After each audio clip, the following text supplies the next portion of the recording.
Bones and Bobbins podcast is now on Patreon. Would you like access to bonus episodes, digital extras, exclusive merch, and more? Mm-hmm. Join us in the Curiosity Shop at patreon.com/Bones and Bobbins. Your generous support helps make the show happen and will also earn you our very eternal gratitude and entry into our private Patreon-only Facebook group. Yes, which is actually delightful. It's true.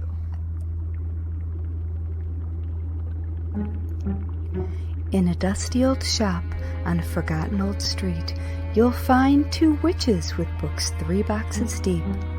Next to rusty old needles and faded red thread, you'll come in for yarn, but leave with pigments instead. Whether poisons or patterns, we're always discreet. Where creepy and crafty and morbidity meet. Welcome to the Bones and Bobbins podcast. Hello, morbid makers. We are your slightly creepy, mildly disconcerting, somewhat sinister, delightfully discomposed, opaquely odd, merrily morbid, marvelously misanthropic hosts. And wow, I just missed about half of that. Sorry, everybody, we're going on an adventure. Carry on. We are indeed, and this is Bones and Bobbins, Season 4, Episode 2, If Not For Them. I'm Haley from Red Handled Scissors and the Very Serious Crafts podcast, and I go by she and her. And I am Natalie from Uber Dark Designs and official true crime creative, and my pronouns are also she and her. Excellent. How you doing? What's up? Fucking, I don't know. Unclear. Valid. Yeah, I'm definitely having some sort of combination ADHD autism bullshit at the moment. I don't know what's going on, but my brain is moving faster than my mouth is, and then my mouth just isn't. So, That'll happen. Whatevs. I turn 40 really soon. You do. In 9 days? Right? Yeah, I think that's right. Yep. So the day before our Patreon episode comes out. Ooh. Yes. How you feeling about that? I I've crossed that. I've crossed that bridge. So I've been there. You know, I loved my 30s. I was excited to turn 30. I was excited to turn 35. I don't know how I feel about 40.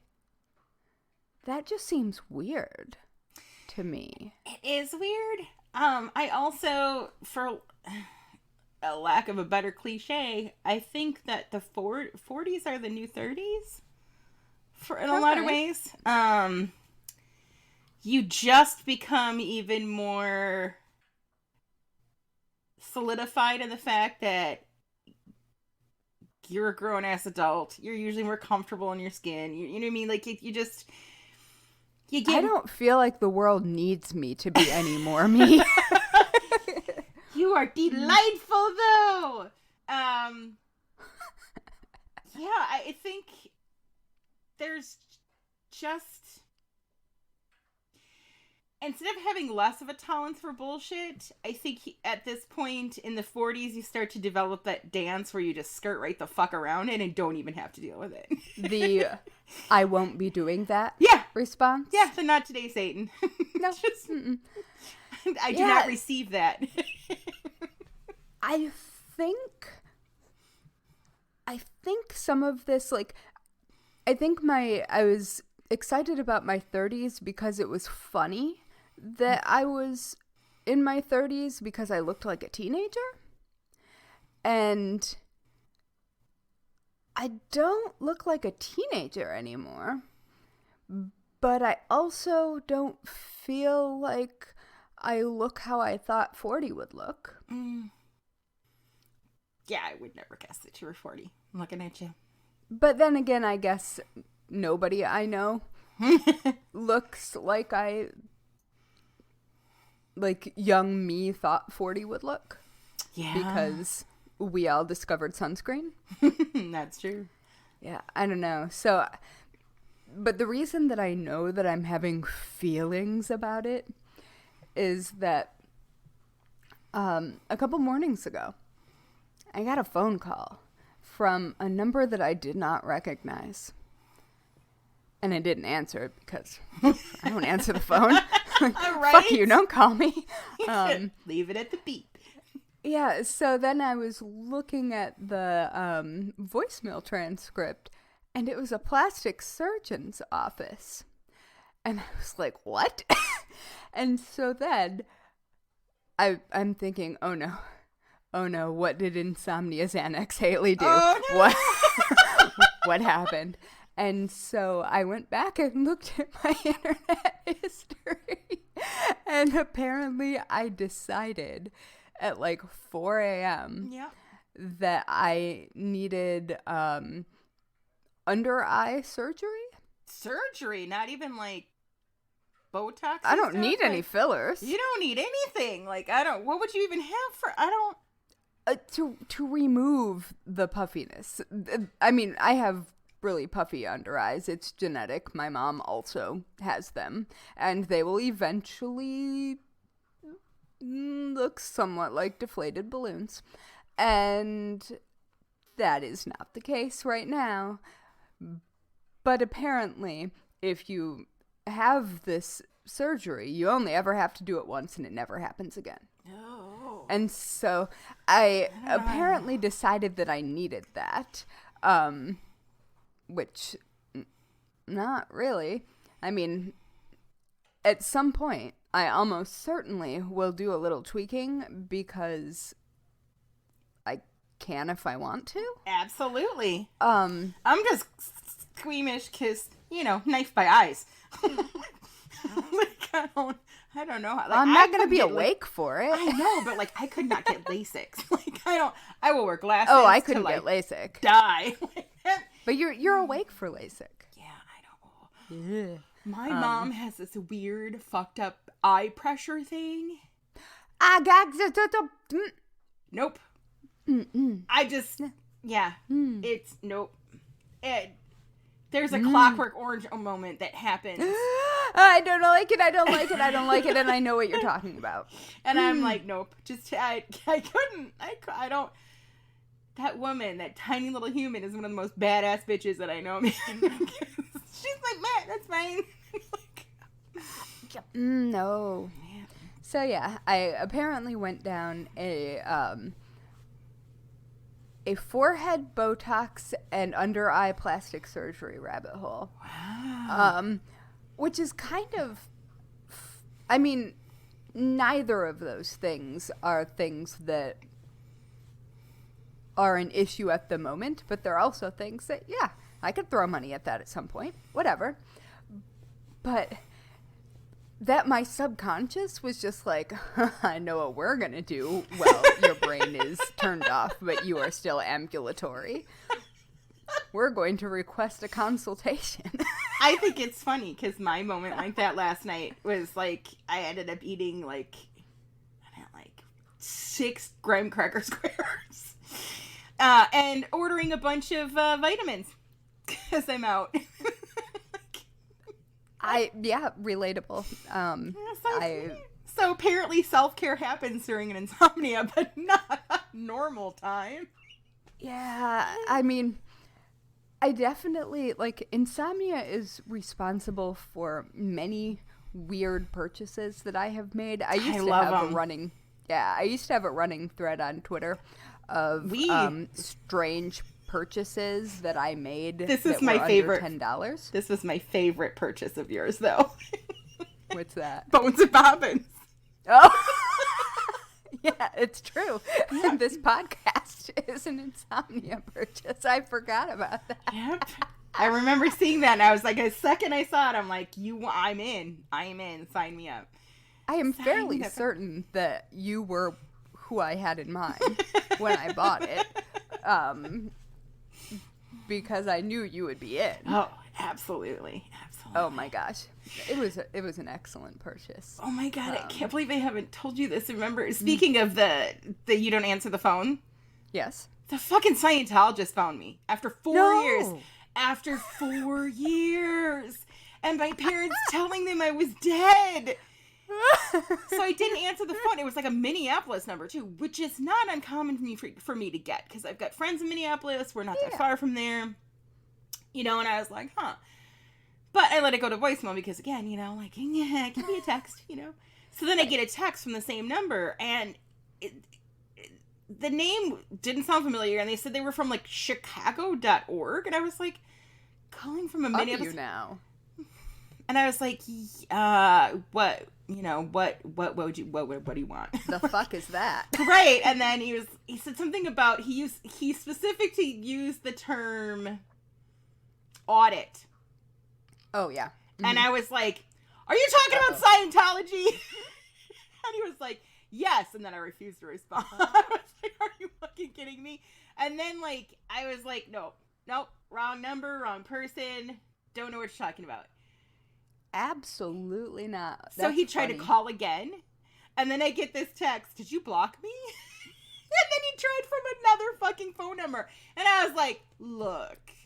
Yes. I have been dodging your asses for decades at this point. If you think I'm going to look at another number with the same fucking area code in Minneapolis and be like, oh, maybe this is someone completely different to allow me to answer this, you've got another thing coming. Oh, my gosh. So, yeah, it was... Do you know about the Scientologists in the Times Square subway station? No, I do not. So in the Times Square subway station, there are always Scientologists that are ready to give you a stress test. Oh, and sneaky also fuckers. Dianetics. Yeah. Uh-huh. And so, like, you will walk by and they will be like, would you like to take a stress test? I'm like, no, motherfucker, this is Manhattan. This is New York, motherfucker. We're all stressed. It's like, you are in the Times Square subway station. Yeah. Nobody wants to be here. Because you are either here because you have to go to work or home from work, or you're a tourist. Yeah. Like, those are the only reasons that you would ever be in the subway station. Oh my gosh. That's so funny. Yeah, but it's so funny. And they've got signs and, like, it's like a little booth. And apparently nobody cares because they were literally there every single day that I was... Because I used to have to go into Times Square when I worked by Rockefeller Center. Mm-hmm. And every day. God, they're just something else. Yeah, and I mean, you walk by the building, it's there, but it's just a creepy, weird building that they're all creepy and gives weird. sinister vibes. Oh, yeah. But the people in the subway station that actually want to talk to me, like, no. That's extra no. Absolutely I don't not. know you, no. No. But also, you really don't want me. This is what I'm saying. I can assure you that I would fuck shit up from the inside. Seriously. Yeah. Not only that, but I want to drop kick Tom Cruise. That's your demigod at the moment. Like, no. Somebody, I can't even remember where I heard this, on a podcast somewhere this week. Someone said that Tom Cruise is the only person that Scientology has actually worked for. And it's so accurate. Yeah, although, it did work for him, but good job. It did. I would also argue John Travolta, because prior to that's true. Prior to his leap into the Kool-Aid pond, he had a couple long decades of not being anything, and the next thing you know, he was back with like Pulp Fiction, and he just fucking hit his stride again then. And I would say John Travolta too, but at the same time, he's not. Do you remember when he played the Archangel Michael? I do. Those wings freaked me out. Those were some big wings. Oh my God. Yeah, him in that jukebox. Like, I don't know. He was not. Yep. The only thing I remember about that movie is the wings moving. Yeah. And me being like, absolutely not. I think the fuck not. Nope. Mm-mm. Like, it's one thing if you're watching Touched by an Angel with your grandma and, like, shit starts glowing. Yeah. That's fine. Yeah, it's nice little subtle. Yeah. Don't give me animatronic wings. Yeah. Yeah, those things were. And they were. Badly animatronic wings. Like, not badly for the time. They were great for the time. Right. But, like, jerky animatronic. Right. It was not smooth. No. Okay, we should definitely Probably jump in. Yeah. Yeah. Right now, yeah, we're gonna take a little break to thank all of our fantastic curiosity members over on the Patreon. We absolutely adore you, and if you became a member right now, about now, if I remember, or he reminds me. You've never forgotten before, to be fair. You would get a totally normal and not at all creepy welcome. A creepy welcome? Yes. Okay. And shout out here, right about now.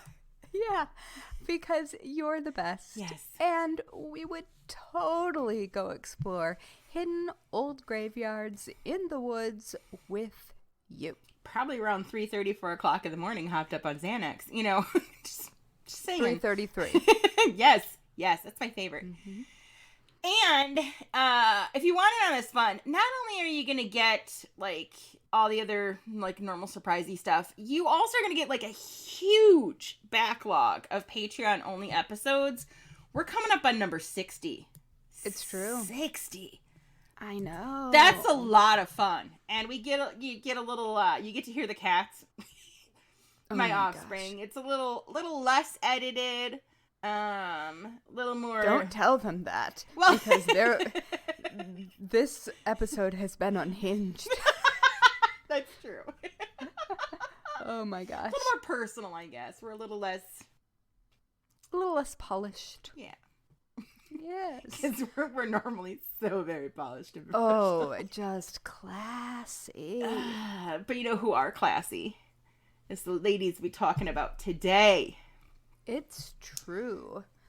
So it is February, and so it's Black History Month, as everyone in the world knows, hopefully. Yeah. And also it's my birthday month. Yay! And so I like a woman with a plan. I like a woman with a system, and I like gear broadly.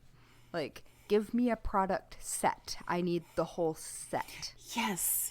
Yeah. And so, due to that being deeply satisfying to me, I want to tell you about Madam C.J. Walker. Yes. I'm excited. And she is, according to many, and according specifically to the Guinness Book of World Records, the first female self-made millionaire. Yes. Yes.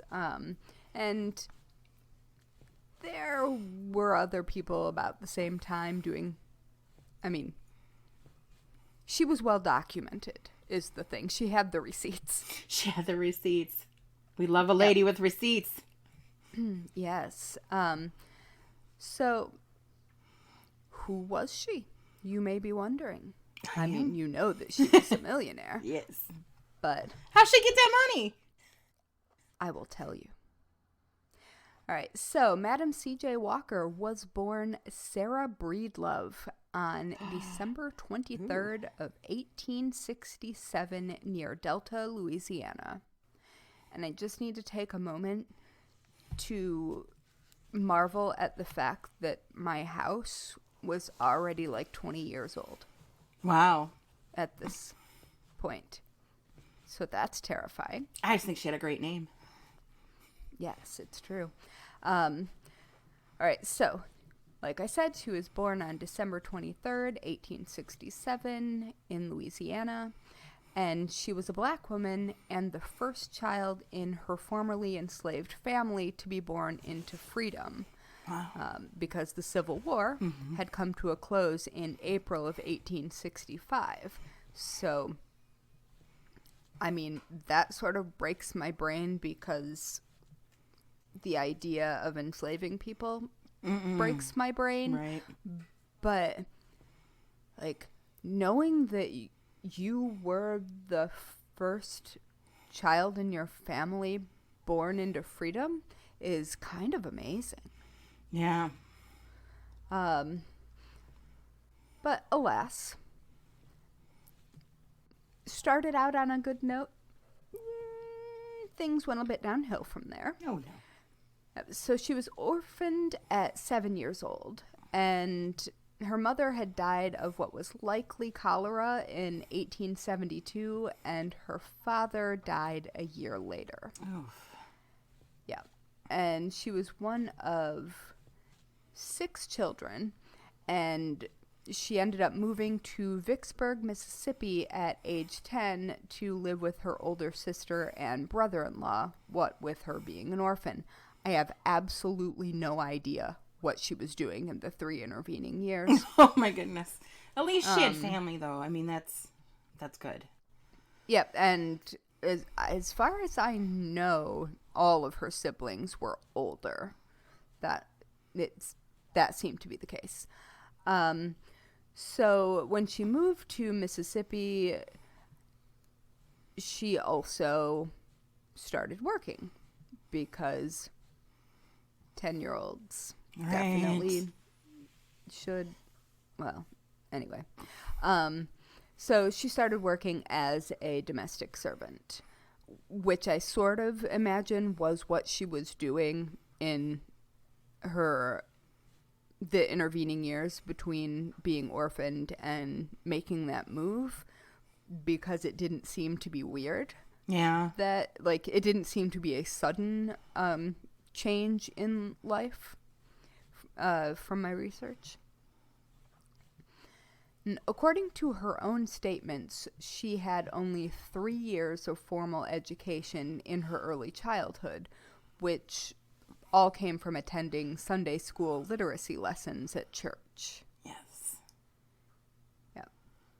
Which I just recently found out was why it was called Sunday school, is because it was the only education that was available to many, and that's where they learned the very basics of, like, reading and writing.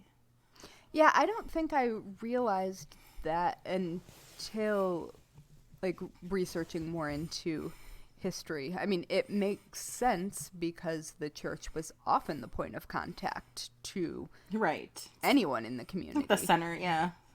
But especially children. And, I mean, because any time spent there is also childcare. Sure. And, yeah, call back to Vacation Bible School of my youth. Ugh. All right. So her childhood experiences of growing up too soon extended into her early adulthood. In 1882, when she was 14 years old, Sarah married Moses McWilliams to escape abuse from her brother-in-law. Oh. It's unclear how old Moses was at the time, and most of the sources that I saw didn't think this was particularly shady. It's still heartbreaking. Yes. And around the age of 18, she gave birth to a daughter, Lelia, and then Moses died in 1887, leaving Sarah a widow at age 20. Wow. A widow and a single mother at age 20. Oh, wow. Yeah. So in 1888, Sarah and I want to say Layla, and it's not Layla, but all I can think of is Futurama, which is kind of a problem. But it's Leila. So Layla, yeah. right? Yeah. All right. So In 1888, Sarah and Layla moved to St. Louis, where 3 of Sarah's brothers lived. And there she would work as a laundress for about $1 a day. Oof. Yeah, not great. But she was also, at this time, involved in her local church, which was St. Paul African Methodist Episcopal Church, where she also sang.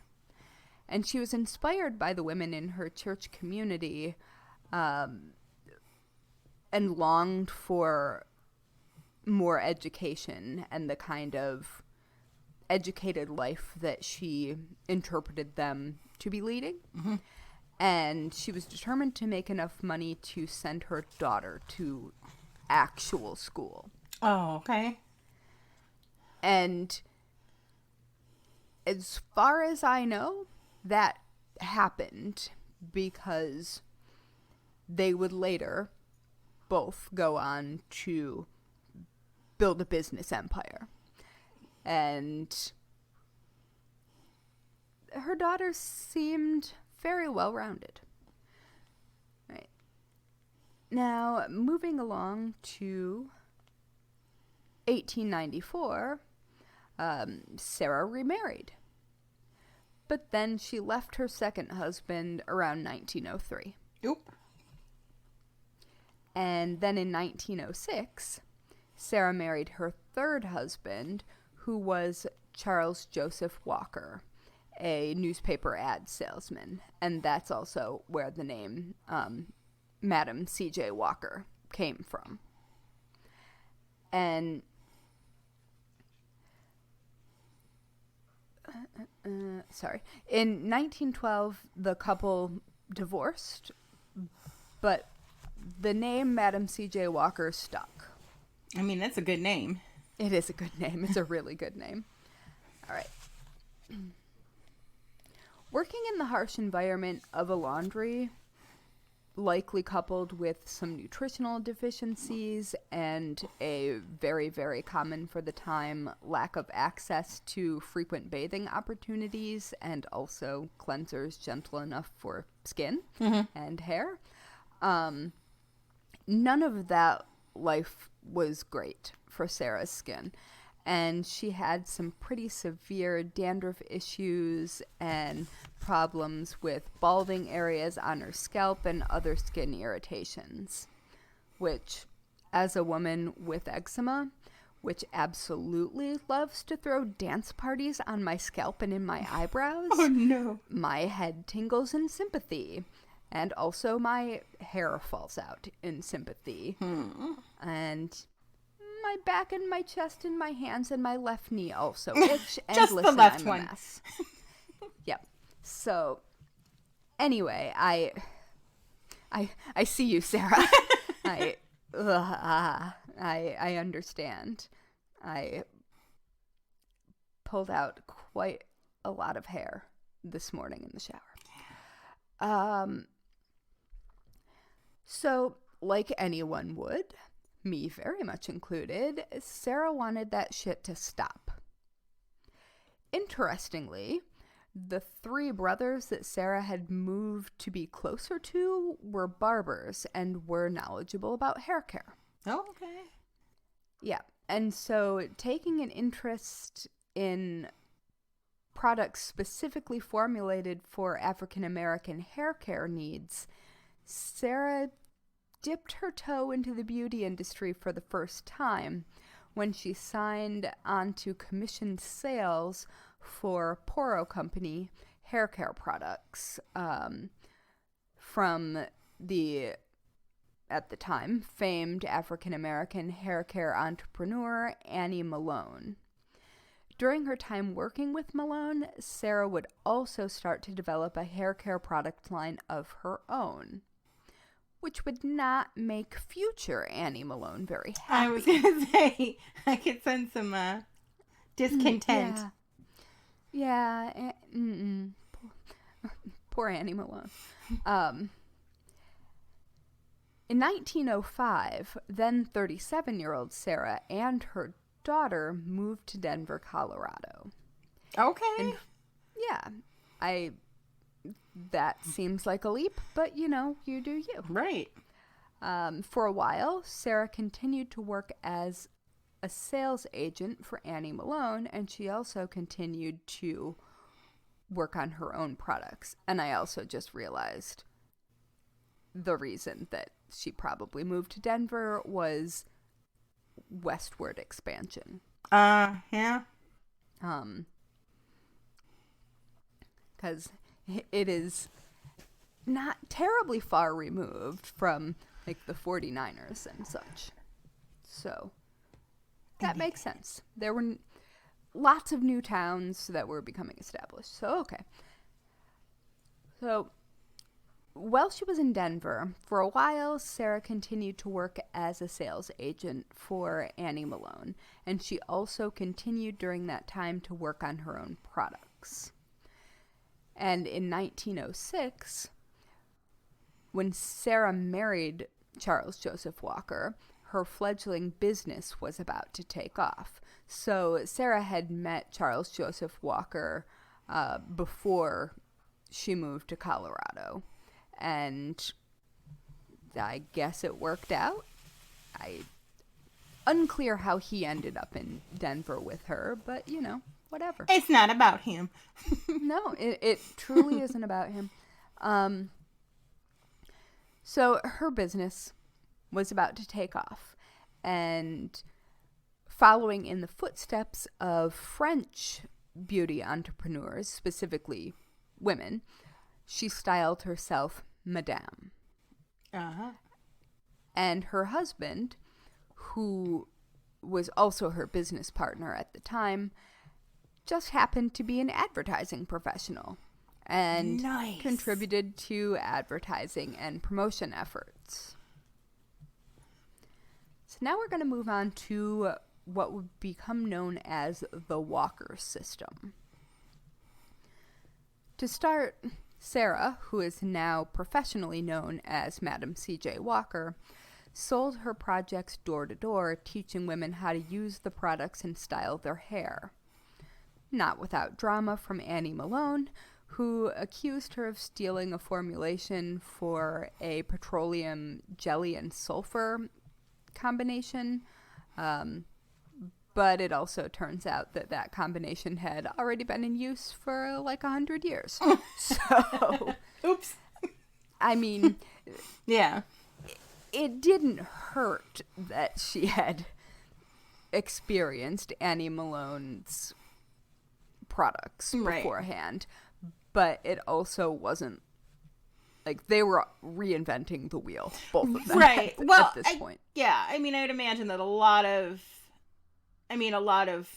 specifically like skincare, hair care, all of that. I mean, that happens now. It's all the time, right? But it's also birthed from like, tonics of yore and folk healing. Yeah, folk healing handed down from generations. So I mean, it makes sense that yeah. Well, I mean, to be fair, petroleum jelly wasn't really a thing until but anyway. But so 1906 was proving to be a pretty busy year because at this time Leela was put in charge of the mail order portion of the business. And Sarah and her husband were traveling around the southern and eastern parts of the country to introduce their products to new customers. In 1908, Sarah and her husband moved to Pittsburgh, Pennsylvania. In Pittsburgh, they opened a beauty parlor, and they also founded the Layla College to train what she called hair culturalists, which is a depiction I fucking love. Like, yes, absolutely. Right. Bring culture to hair and, like, embrace, I don't know. The natural culture that, yeah. Yeah, there's literally nothing that me, a white girl, can say about black hair care that would be groundbreaking in any way. Yeah. Anyway, I just love that she called it hair culturalist. I because love I think that too. It's so apt for the brand that she was building. And so Sarah was a strong advocate for Black women's financial and economic independence.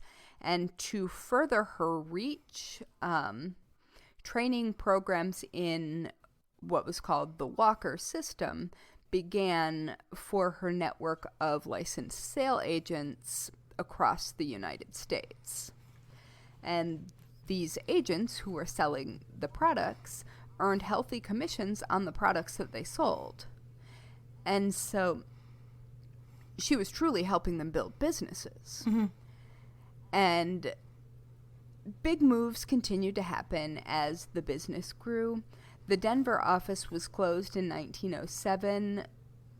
So, how did we say the name was pronounced? Layla? No, Layla. Jesus. I think. I think so too, and I don't know why I can't. My brain keeps twisting the letters around. Anyway, so the Denver office closed in 1907, so Layla could move to Pittsburgh to run operations there. I just love how much of a family affair this is. Yeah, me too. And Sarah also opened a new office in Indianapolis, which culminated in the establishment of the headquarters for the Madam C.J. Walker Manufacturing Company. Nice. Yeah. And in addition to the company's home base in Indianapolis, Sarah also expanded her business to include a factory, a hair salon, and a beauty school to train sales agents. She also added a research laboratory. That's so fucking amazing. Yeah. And at brilliant Layla's insistence, she also, at this time, opened a salon in Harlem in New York City, nice. Which was quickly growing into the epicenter of Black culture in New York. And I guess she wasn't totally convinced, but Layla was like, yes. Do this now. Yeah, and so she did, and it became a cultural hub in and of itself, which is really cool. It's very cool. And as the company grew, so did her staff. Sarah placed women in both staff and key management positions, which doesn't sound too weird to us, considering she is a woman and an entrepreneur, but it still wasn't very common. No. For women to, even women hiring women, to have them in key leadership positions. So it's kind of great. I love that. And according to Sarah, as she sort of developed her brand further, what she called the Walker method was designed to promote hair growth and to condition the scalp through the use of her products. So her system, and I love a system, included a shampoo, a pomade that was said to promote hair growth, a brushing technique, and a styling technique that used iron combs. And the company promised that, quote, lackluster and brittle hair would become soft and luxuriant. So literally nothing has changed in hair care marketing. No, but that's, I mean, in 100 years. That's super smart because that is like a whole system. I mean, it's. Oh yeah, and including the you styling. Want to have the whole set of the things and do all the stuff. Like, but it also gives her control over how they're using her products so that they use them properly, so they get the results correctly, so that they then turn into their own, poster children for that product, because it's, doing the thing where like, if we walk into, like, if I go into Ulta, I break out in hives. I don't know what anything is. I don't, you know what I mean? Whereas like this, it's like not only it's hand walking you through the whole entire thing. Like, I was proud of myself when I was in, like, I don't know, high school and college, and I used the Clinique system, or step 1, 2, and 3. You know, it was like a bar of soap, Right. and the toner, and then the lotion. Like, that was, but this, I mean, it is really smart, because then, yeah, it gives them, like I said, they know how they know the results they're going to get, and they're going to get the same results every time if they do the steps properly. Right. And so by 1917, the company is said to have trained nearly 20,000 women Holy in the shit. method. That's amazing. Yeah, so really great segue that you accidentally made into my next sentence, which I love.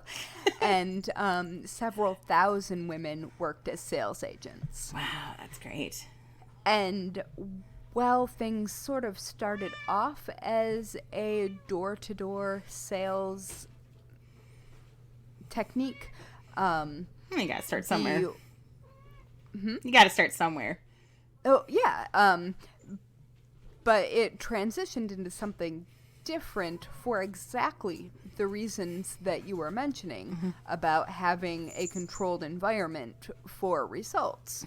So the Walker beauty culturalists frequently demonstrated their products in their own homes or in beauty salons so they could show how the products worked, because they needed to have access to water. All right. And so being able to have everything set up in exactly the way that it needed to be to truly show how everything was supposed to look was really, really helpful. And I think that bringing it into beauty salons was a goddamn stroke of genius. Seriously. Yeah, it's like going to the makeup counter in Saks and having them sort out your life. Yes. Very expensively sort out your Yeah, life. I was gonna say. Ask how I know. I was left crying. I know the thing. Oh, I have just left with bags filled with stuff I didn't need because I was too Midwestern to say no. Yep. I told you about the time I got a bra fitting at Saks, right? Yes, you did. Well, if anybody doesn't know that story, let's just say it was an extremely hands-on experience and that somewhere in our backlog I talked about it. Yes. All right. Anyway. So moving on from building her brand and her product line, her next focus was helping Black women build businesses. And so because Walker made herself a brand way, way, way before the time of influencers, she was recognizable. And she focused on advertising in African American newspapers and magazines. And she also continued to travel to promote her products in new areas and put what I like to think of as a face with the name on the tin, although her face was also on the tin. Nice. Right? And like I said, Sarah and her products were recognizable in Black communities all over the U.S. But Sarah did so much more than create a successful beauty brand. She also taught sales techniques and grooming techniques specific to her products to her agents. And then with that knowledge, she encouraged other Black women to build businesses and financial independence. And she even helped with budgeting and the basic knowledge that you would need to actually keep track of money within a business, which simply wasn't available to most women at that time. And here she is being like, all right, this is how you do this, and these products are recognizable, and you're going to get good reception. I love that. Yeah, me too. Because you know it's from a place of empowerment. You know what I mean? Like, the whole thing is set up not only to empower Black women to take control over how their hair is taken care of and have things that are formulated specifically for them and be put forth as important, but also then to teach them that they don't have to just accept the only work that's available to them based on the fact that they are Black, that they can do the same thing and have their own business and learn and grow, and it's fucking amazing. Yeah.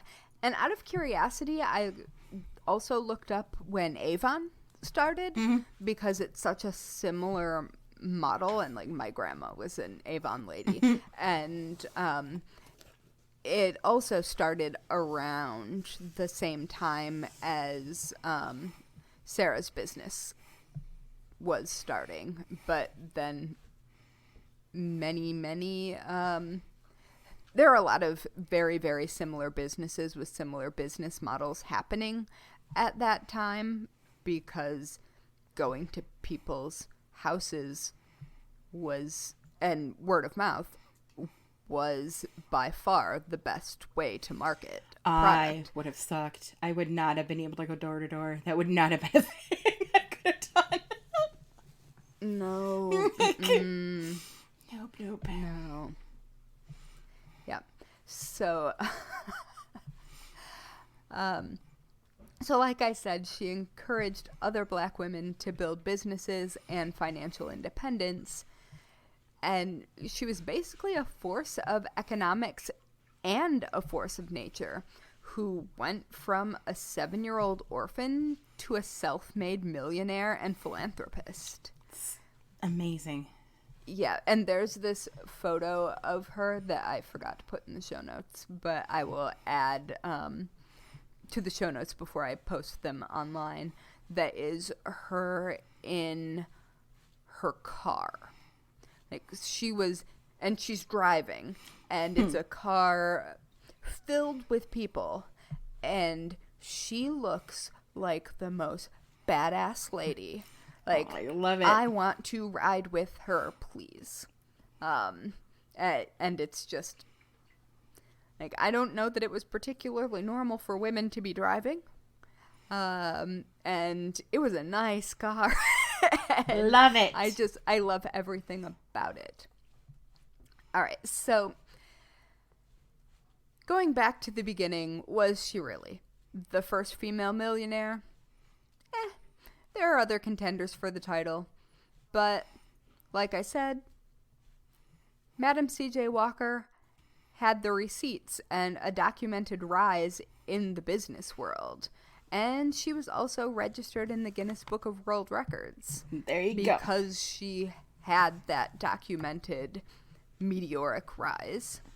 And she also had good company at that time in the realm of other Black women entrepreneurs. And there were several other prominent women who marketed their own hair care methods and products during this time period. Like poor Annie, who was mad. Annie. Which, I mean, fair enough. If somebody who worked for you was like, yeah, but I'm gonna do this, but also better, I get how you might be a bit bitter about it. Yeah, but at the same time, Annie had the opportunity to grow. You know? And to be fair, I do not know how Annie's business ended up working out. Although I do know that it was introduced at the Louisiana Purchase Exposition, which was the St. Louis World's Fair. Oh, okay. And that it did not, unfortunately, receive very much attention because the fair itself had not been marketed to Black families in the way that it was to white families. And so there weren't enough customers. I just looked up $1 million in, I put in 1910 figure. Yeah. Would be now.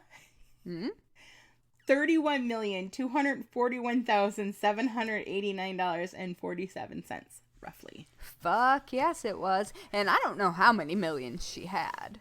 That's amazing. Yeah. Get you all the cars. All of the cars. Yeah.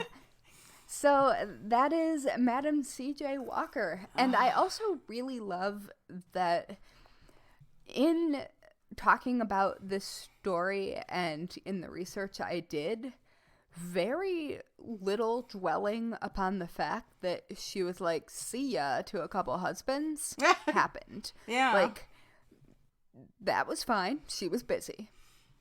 And I love that she also didn't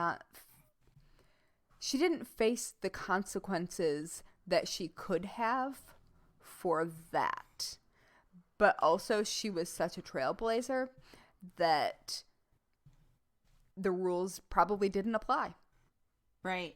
I mean, how many people in any decade, in any circumstances, are like, I'm going to create an education opportunity and a business opportunity for my child as a single mom. Like, I'm a single mom, and I was just trying to get my kids through. If they were alive and fed at the end of the day.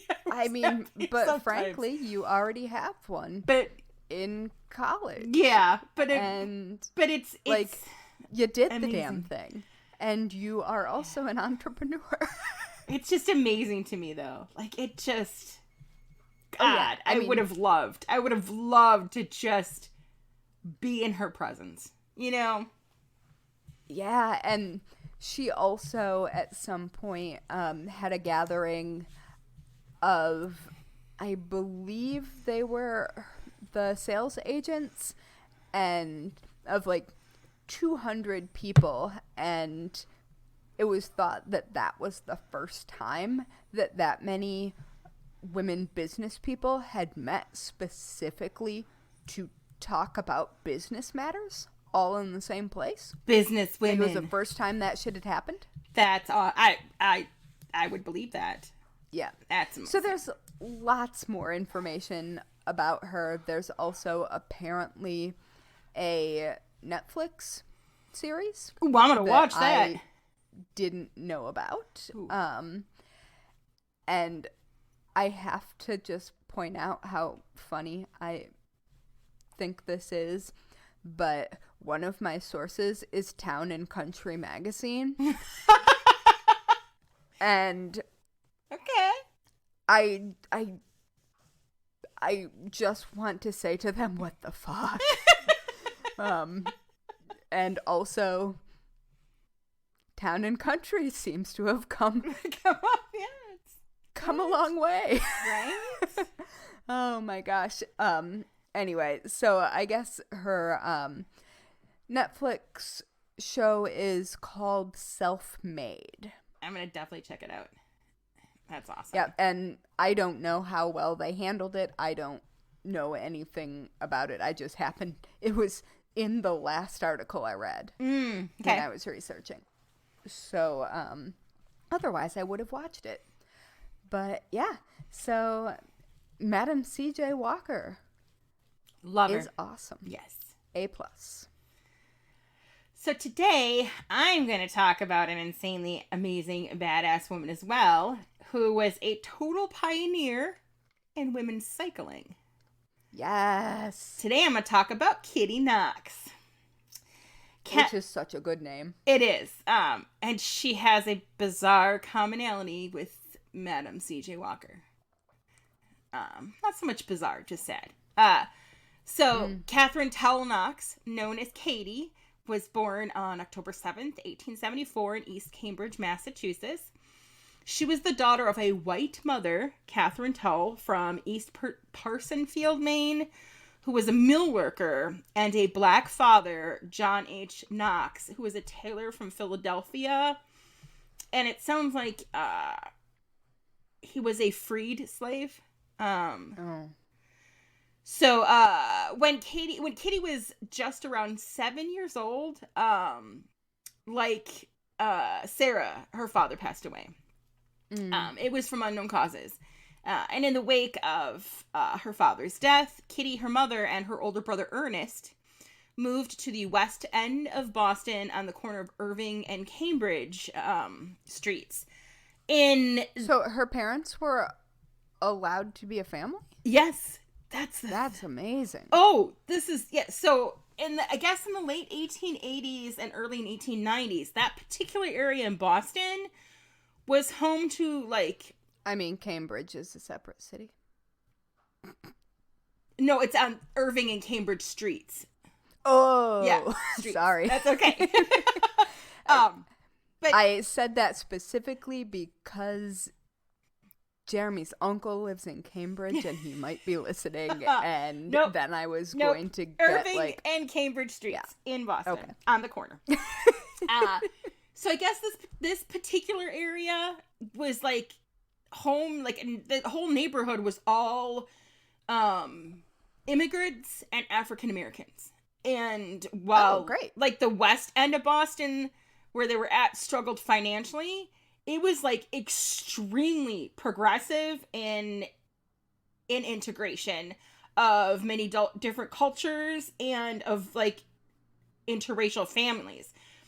That's wonderful. I found a TikTok where this guy quoted that at that time in that area 40% of the families were interracial, which but I could not find data to back that up. I mean, I assume that it's also a place where you would move. Right. If you did fall in love with someone who was a different race. Right. You knew you were safe there. Right. To start a family. Yeah. So, after they moved, Katie found work as a seamstress, and her brother worked as a steam fitter. And she began to show interest in cycling early on, and she saved up money from her job to buy a bicycle. And adorable. Soon, Kittie became well known in her neighborhood for her various outings on her bike. And now a young gal on a bike sounds pretty normal to us. But if you remember the episode we did covering bikes and their impact on feminism, at this time, they were still... Was she wearing bloomers? Oh, she did her own outfits. Oh. Yeah. I'm so, excited. they were still super new then, and they ran about $75, which is almost... That's a lot of money. That's almost $2,500 of money today. So, Kittie worked super hard. I hope that was a fucking nice bike. It was a men's bike, but we'll get to that. So, it was said that Kittie was part of the Riverside Cycle Club, which was along with a few other friends and fellow female cycling enthusiasts, which is also said to have been theoretically the first black female bike club. Cool. And now there's some speculation about whether or not they were actually considered card-carrying members of, like, the whole biking thing, because women were not allowed to participate. Because bullshit gatekeeping? Yeah, pretty much. Male-dominated sport, blah. Right. So Kittie would continue, though, to attract the attention of other cyclists as she began to participate in, like, actual meets and, like, winning most of the competition she took part in. Nice. In 1893, Kittie was accepted as a member of the League of American Wheelmen, or LAW, which was predominantly made up of white men. Now, our gal gained attention in other unconventional ways while riding the bicycle. For starters, she insisted on using a bicycle that was specifically marketed to men only. In addition... With the crossbar? Yeah. So in addition, she pedaled around wearing baggy trousers of her own design instead of the long skirts that women were expected to wear for this means of transportation. And we covered all of that. A description of Knox winning costume in the Bearings version 11, number 24 from July 11th of 1895 reads, "One of the most interesting events of the day was a contest between 6 women, each one wearing a different style of cycling costume. They rode round the track twice and then were judged by Henry Haney, Miss Shaw, and C.G. Percival. The first prize went to Miss Kittie Knox for a suit which consisted of a shirt-waist, men's short coat, and bloomers to the knee with tight leggings from the knee on down. The whole costume, including the hat, was of gray checked goods. Yeah. I have a crush on her already. Right? Shoot. Pictures galore. Don't worry. So she became known for her unique style and was often referred to... So wait, was this a fashion contest? No, it wasn't, but I don't know, maybe that was part of it. Well, it said they rode around twice and then they were judged. I don't know if it was they judged on the costume or if it was the cycling. I'm not entirely certain, but she won. I mean, either way, I kind of like it. Right? So she was often referred to as having an elegant riding technique. But because people are fucking horrible, her appearance was frequently scrutinized by journalists. Well, of course it was. While the newspapers failed to describe in great detail how attractive any of the male cyclists are, they succeeded in giving an account of Kittie's physical appearance and wardrobe in nearly every meet covered. Now, be prepared to get real mad and have some weird, uncomfy feelings. I mean, I'm kind of glad I get to know what she was wearing. Right? Like, but also, fuck you. Especially because she designed it. She designed it and made it. Yeah. So I'm like, that's right. Men are boring. Give me more Kittie. In several ways. Right. So brace yourself.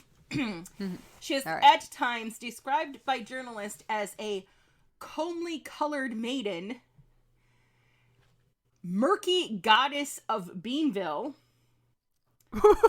and this one I kind of like, beautiful and buxom black bloomerite. Okay, I kind of like that one too. Right, I'm like, that one I get. Kittie seemed to inspire all sorts of colorful phrases, pun pretty much intended, regarding her color and her gender, despite the fact that these aspects had not one single fucking thing to do with her ability as a very serious cyclist. And but her boobs. They didn't comment on her boobs, as far as I know, which is good. I mean, buxom. I suppose, yeah. And Kittie, not giving a fuck and just wanting to ride, just kept on being Kittie. Like, good, right? A+. Right? So, another famous incident, and actually, I think the most famous incident with Kittie showing her defiance occurred in July of 1895.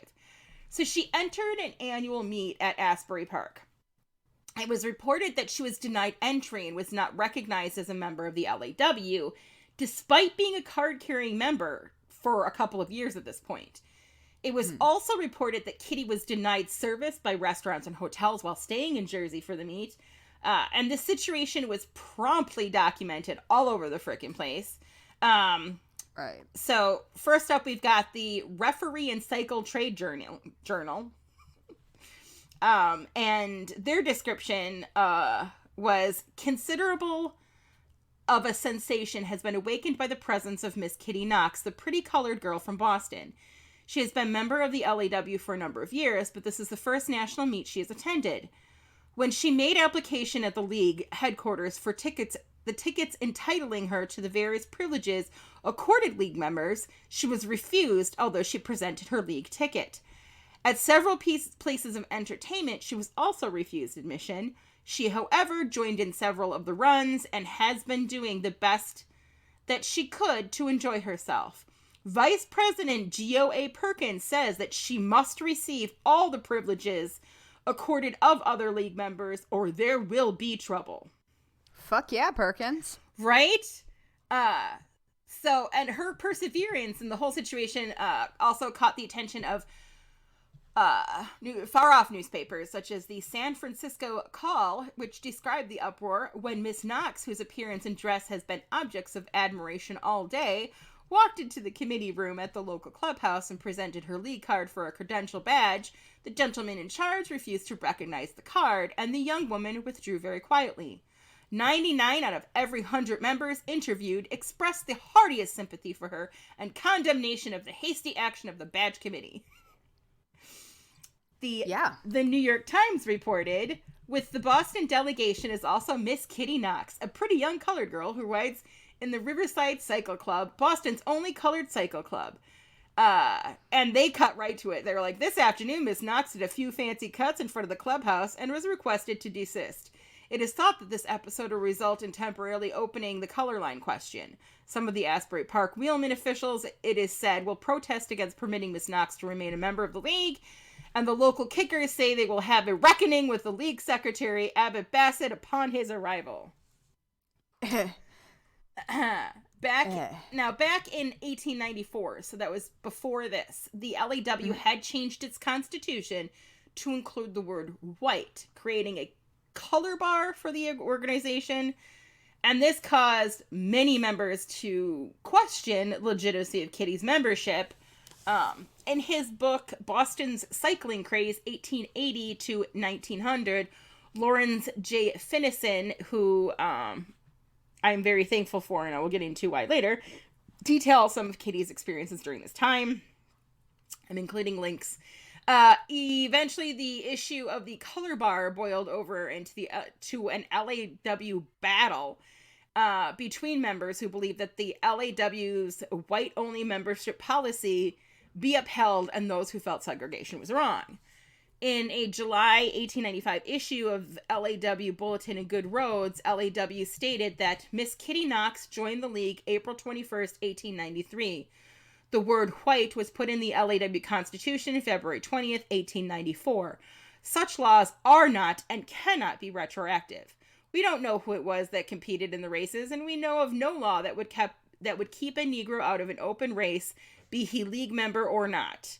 And I have a copy of that. I have a link to a copy of that for you to be able to read.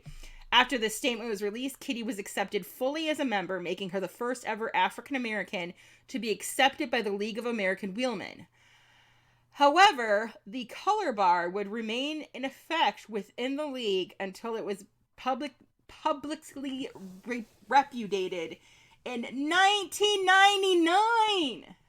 What? Yeah, 1999. What? The fuckery. So, after the...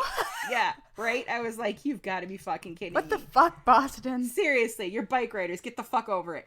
After the Asbury Park meetup, Kittie went home to Boston and was chosen as the ride leader for the League of American Wheelmen's Massachusetts Division Summer Meet, a multi-day ride through the country.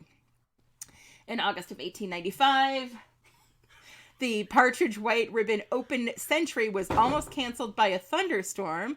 This is my favorite. Nonetheless, many riders, including Kittie, joyfully completed the 100-mile ride, albeit covered in mud. And Kittie was the only woman to finish. That sounds delightful. Right? Even after success within the cycling community, Kittie again was on the receiving end of discrimination, and this is bullshit. She was refused participation in another event, despite the event beginning in actual fucking Boston. The Boston Wheelmen ran the event, and they were a new club formed in her hometown, and they would not allow any black participants. Kittie Knox's story of courage in the face of racial tension helped desegregate the world of cycling and offered a hopeful vision for the future that accepts and supports diversity.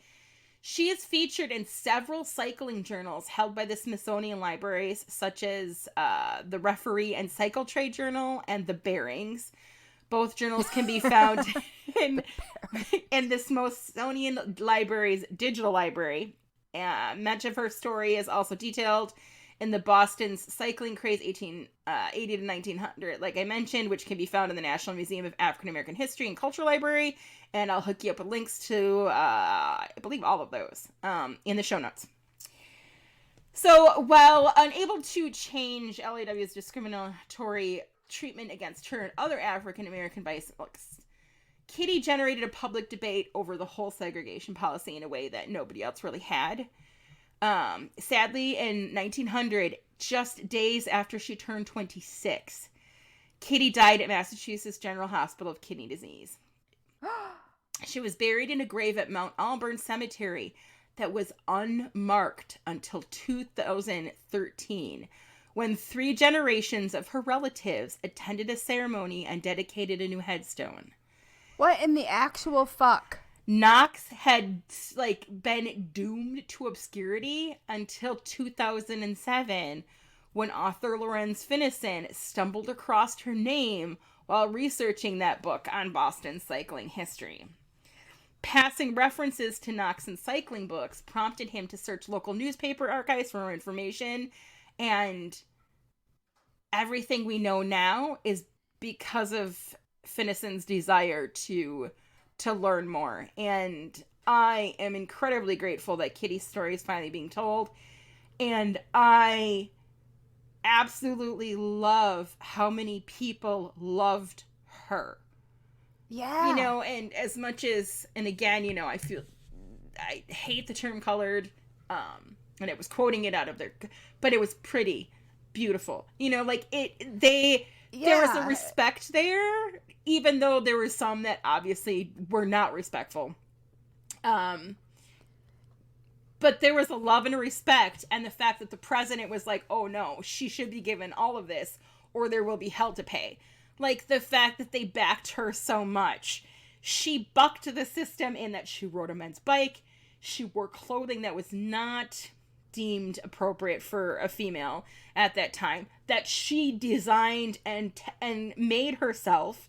You know, like, everything about what she was doing was bucking the system, but clearly done so in a way that everyone loved and was delighted by her. You know, for all these newspapers to be like, this delightful woman was wrongfully, you know, it wasn't just cycling magazines that were like, it was wrong that they didn't let her in. It was wrong that they wouldn't, you know, let her at this restaurant or whatever. And she just continued. She just continued to be herself and to just not allow them to tear her down. And just by being herself, was defiant and rebellious, and I would have loved to ride 100 miles covered in mud with her. I'd have probably, you know, passed out from like an asthma attack 2 miles in, but I would try real hard to keep up with her.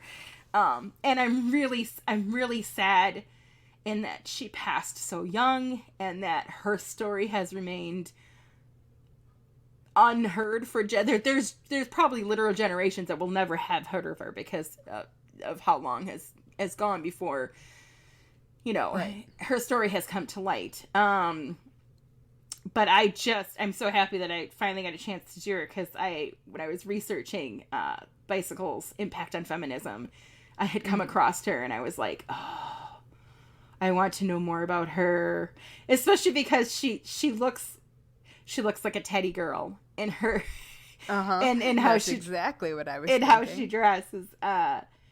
And I'm a little sad that I don't know more about, like, her mother and her brother. They must have been a very strong family unit that worked very hard for her to be able to save that money to buy a bike like that. And for her mother, and I'm sure her older brother then took the role of a father, even though, you know, he was a brother, for them to allow her what most people would have considered a frivolity, let alone, you know, for anyone, let alone a young black girl to have at that time. Yeah. I just want to hang out with her. Right? And Kittie Knox is such a great name. You know what I mean? Like, it's just, like... I mean, honestly, it sounds like a burlesque name. Like, I want her to have her own little bike gang. Like, I want a graphic novel series of her and a little bicycle gang. Oh, I want a ladies' bicycling brand. Yes. I want, like, my ass to say Kittie Knox. Yes. Oh, my gosh. Do you know that Jeremy used to race bikes? I did not. Mm-hmm. Yes. I know he rides bike, but I didn't know that he raced. He used to race, like, in, like, the, what is it called? The velodrome? I don't know. whatever. I just know Tootsie Thoughts. like for real bicycle racing. Wow. And he also used to play bike polo. Oh, that is delightfully white. Right? Although, funnily, I mean, amusingly enough, it was in the Lower East Side. So Well, yeah, because you can't have less horses. so. But yeah. Still. That's true. And it was also White or hipster. pretty bloody. Yeah. Really? Okay. Well, you I just think You of like take- croquet on bikes. It's what kind of... you wipe out more frequently on bikes and you take more risks than you might when you're riding on a horse and you get closer to each other. Oh, that's true. That's true. Mm-hmm. Yep. Bikes are much easier to topple than a horse. Yeah, so there are some pretty gnarly moments. Speaking of gnarly moments, I think that brings us to the weekly worst way to die. Yes. So what's yours? Cholera. That's a shitty one. I think that this is probably the same one that I said during that other episode, but it's me. So just getting an article of my clothing caught in my bicycle chain and like ended up like taking a lethal hit. Taking a lethal hit. Or just, you know, taking it off a hill. Falling off a bridge. I mean, I have literally been hit by a truck while on a bike. That's not good. Don't recommend. Yeah. Yeah, no, I'm not. It's not on my 2023 mood board, so. I got a really nice scar Scars from are my fun. pedal going through my ankle. Oh, pedals used to be fucking lethal. Do you remember the pedals of our growing up that were like metal and. The metal with the teeth. Oh, yeah. Uh-huh. Uh-huh. Yeah. Anyway. So do you want to be spooky internet friends? As opposed to gory bicycle friends. So we can, hey, one and the same. You never know. You know, one could lead to the other. If you want to know this girl gang, you can join us at, find us at Bones and Bobbins on Instagram, Facebook, Twitter, all of the interwebs, or you can just pop on by bonesandbobbins.com. And don't forget to rate and review this podcast. Please. Yes, because it pleases the internet gremlins, and that's how we show up in recommendations so that other morbid souls can find us. Don't let us get buried alive. No! Don't let us. Don't let us. And also bring forth the morbid souls. Yes. And on that All note, of that. let us leave you with some advice that you should never forget. Lock your doors. And don't run with scissors. Each episode of the Bones and Bobbins podcast is written and researched by Haley Pearson Cox and Natalie Hoyce. Our music was composed by Loyalty Freak Music. You can find us on Instagram, Twitter, and Facebook at Bones and Bobbins.